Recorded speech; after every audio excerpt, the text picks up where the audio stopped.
Hey guys, so we are back reading Age of Charon by Eneid Elisor on fanfiction.net. I am excited. So earlier today I read My Father is a Dark Lord, and I was posting those videos and I realized that I've uploaded 2 of them, so maybe I can make another one to upload, and I'll just upload in mass today. And I was listening to my old recordings of this fic, and it was oh yeah, the last one ended on a cliffhanger. I mean, you probably don't need a recap because you're probably all watching this at once, but I needed to go get the recap. Anyways, we're on chapter 9, Breathe In, Breathe Out. And okay, let's just move on. How much longer now? She asked. Breathe in, breathe out. 28 minutes, Miss Potts, Jarvis, always helpful, answered in her ear. She couldn't believe Tony would be so accidentally cruel as to not tell her his youngest, most beloved AI, his child, they never called it what it was, but Jarvis was Tony's child, had died. She understood grief, understood the need to block everything out in the event of a deep, heartbreaking loss. But this wasn't Tony's in grief. Tony, her stupid, slightly broken Tony, loved too deeply not to fall into pieces when that love was... I have 50 that was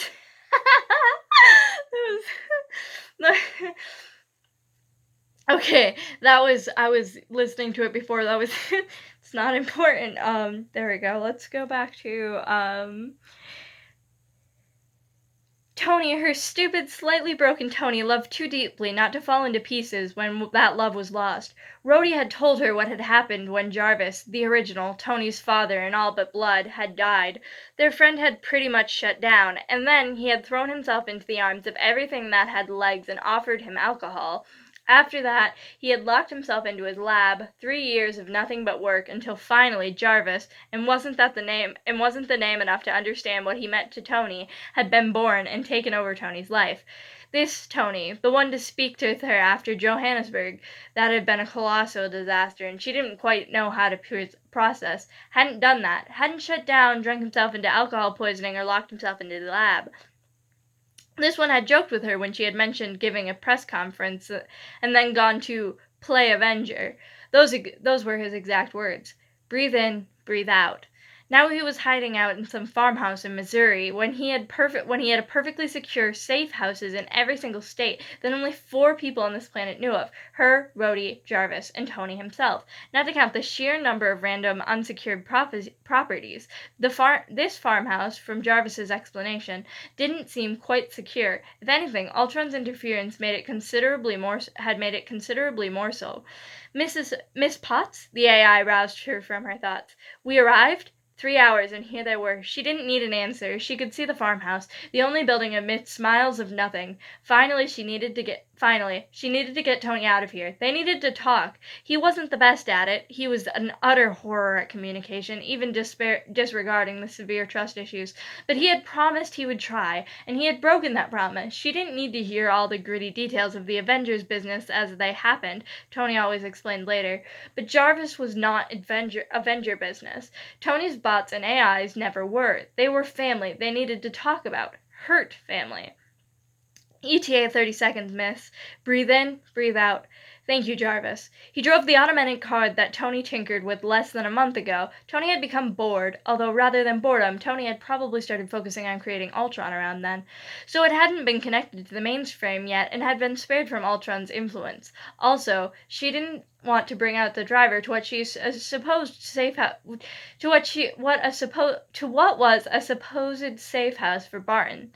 They stopped before the house, Barton awaiting, seemingly alone. Perhaps he was being overconfident if he thought the arrivals were potential enemies. Perhaps he thought a S.H.I.E.L.D. agent was coming and wanted to greet them. It was too difficult to hide the sound of the engine coming down an empty road. She got out of the car driver's seat, appearing to be the one driving. Jarvis had been cautious about revealing his continued livelihood, and put on a business smile for the archer. Potts? Barton sounded surprised. Hello, Mr. Barton, she said, ever polite. I am here for Tony. To his favor, he moved on from surprise pretty quickly. How did you know about this place? He apparently wasn't as polite as her. That came out fairly accusing. Just like Tony knows. Background check, she answered. She didn't have time for this. Breathe in, breathe out. Background check, he repeated disbelievingly. A comprehensive background check. His fingers twitched, one hand reaching for behind his back. Grabbing a knife, perhaps? Stark didn't know about it. She made certain her expression was purely unimpressed. One must be careful of suspicious assassins. Tony apparently didn't read the background checks Jarvis prepared, like usual. A bit of a lie of omission. Jarvis hadn't known about the farmhouse being the Barton family home until today, but details. Like expected, Barton calmed down at the mention of Jarvis. Most people thought artificial intelligence to be more overpowered than it was, even omniscient, really. The house is completely off the books, he persisted, although he was no longer reaching for the possible knife.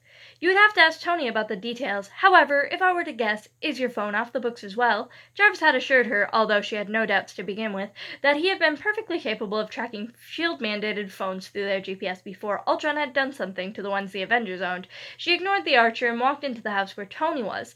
There was nowhere else he could be. She passed what she assumed to be a kitchen, and she heard voices.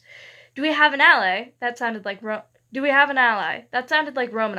Tony was likely inside as well. She could hear Barton's steps down the hallway. He was quiet, measured, what she had learned assassins to typically be.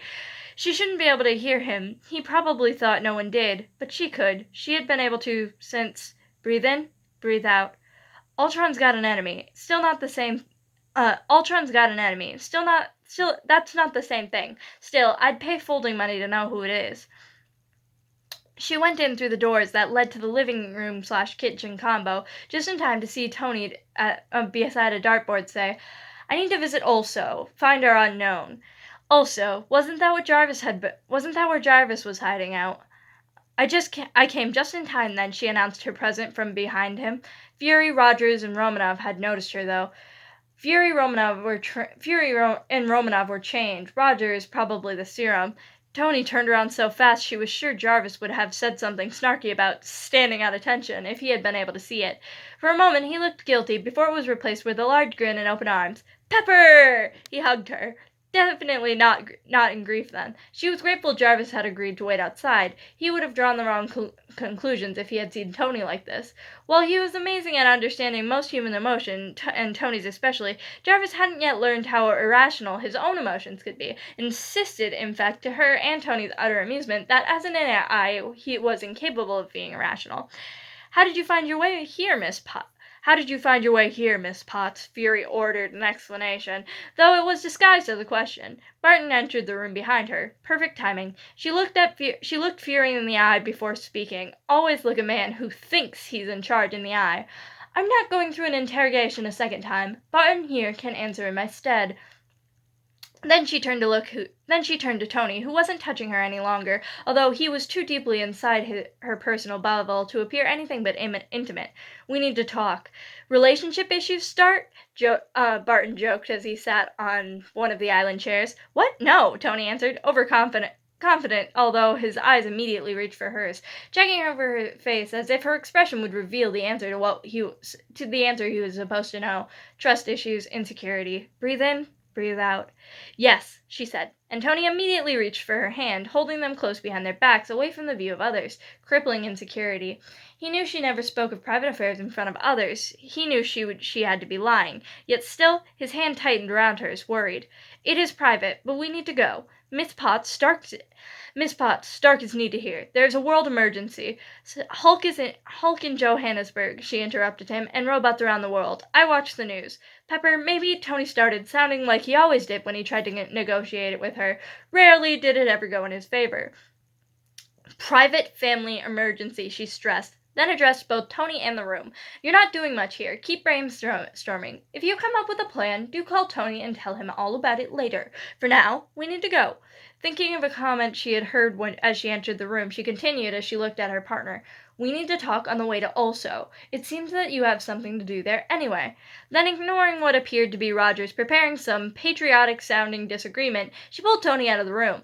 Pep, what's going on? He asked her. She took her hint and followed her outside. His eyes took in the car, recognizing for what it was, and looked at her in question. A moment, she said, for letting him answer the passenger side, taking herself the driver's seat. Pepper, my arm is at the farmhouse, he told her, but made no move to get out. She nodded, not wanting to explain while they were still here. Starting the car, she drove, manually this time. As soon as they were past a mile, she asked him for his phone. Why? He asked, even as he handed it over, his mouth open and closed several times, surprised and not knowing what to say, as she rolled down the window and threw the phone out. Anything else on you? Pepper, are we in a spy thriller? My question first. He seemed to want to argue, but took the path of least resistance. No. Good then, she said, and then addressed the AI who had been quiet until now, in case Ultron was listening through one of the corrupted devices. Say hello. Hello? Tony repeated slowly. Hello, sir. Jarvis's voice came through the car's audio. The change in Tony's expression was so immediate that it was funny. Jarvis? That, he shouted. That you, buddy? I did not think it possible that you could forget my voice, sir. In just a week of no interaction. Should I schedule an appointment with a neurology for any memory-related conditions? The AI smirked, and Pepper smiled as Tony's eyes softened. Before he continued their banter, first Ultron, now you. Will I never get rid of children reminding me of my age? She turned completely towards Tony at that. Jarvis had taken over the driving. You have spoken with Ultron? She asked. Jarvis had appeared both apprehensive and worried about the AI, but he hadn't been that informed himself. You know about Ultron? He asked in return. I spoke with Miss Potts, sir, Jarvis said. I am wondering what you know about Ultron as well, Jarvis, Tony said. This was a good moment to reassure Jarvis that Tony wasn't cruel as to think that he was not important enough to talk to Pepper about his well-being. Jarvis assumed you thought he had died. What? Tony asked, his surprise. Tony's surprise was reassuring. No, I checked the servers. I knew Jarvis had left for somewhere or something, but I was quite sure you were alive, waiting for me, buddy. He then rolled his eyes, although the team is convinced Ultron ate you or something ridiculous like that.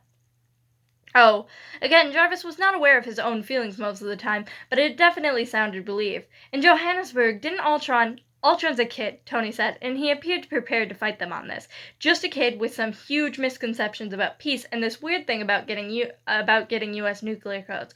I mean, Russia's are much simpler to hack, and no one would have stopped him. Probably, like they did for the U.S. So I have no idea what he's thinking about. Because that's the objection you have to your child trying to get nuclear codes, is that the fact that they're going for the nuclear codes in America instead of Russia when Russia's are easier to get. No, I get it. Not that that's actually a true fact. Don't, quote me on that. I'm not a history buff and also hold nothing against Russia. They seem super badass.